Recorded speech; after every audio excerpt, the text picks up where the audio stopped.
First, the other thing that we've seen over these 4 years, and not by accident, by intent, was greater convergence than I've ever seen in the approach to China by our key partners and allies in Europe and in Asia.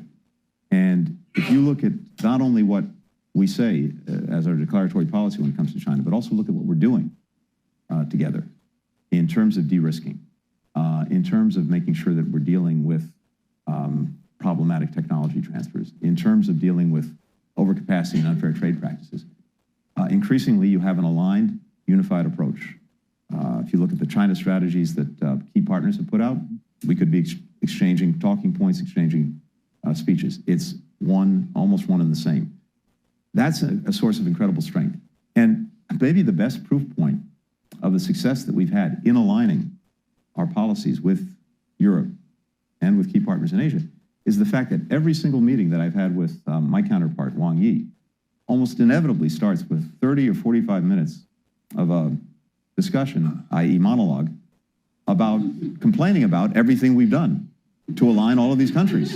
So it seems to me this is the best proof point that we've been very successful in building this kind of alignment, this kind of convergence. Now, Taiwan is, in another way, a really good example of this, because what does China say every time the word Taiwan comes up? Don't even mention it. It's no one's business but our own.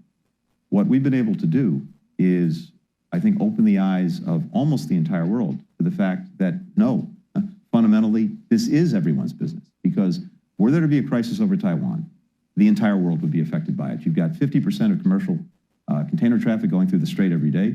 You've got 70% of the microelectronics of the chips being fabricated in Taiwan. If that's taken off the grid, you've got an economic crisis that goes right around the world. As a result, more and more countries have weighed in with Beijing in the last 2 or 3 years, saying, don't do anything. We have to preserve the status quo. You have to preserve peace and stability. And the demand signal coming from countries for China to act responsibly is more across the board and clearer and louder than, again, at any time that I remember.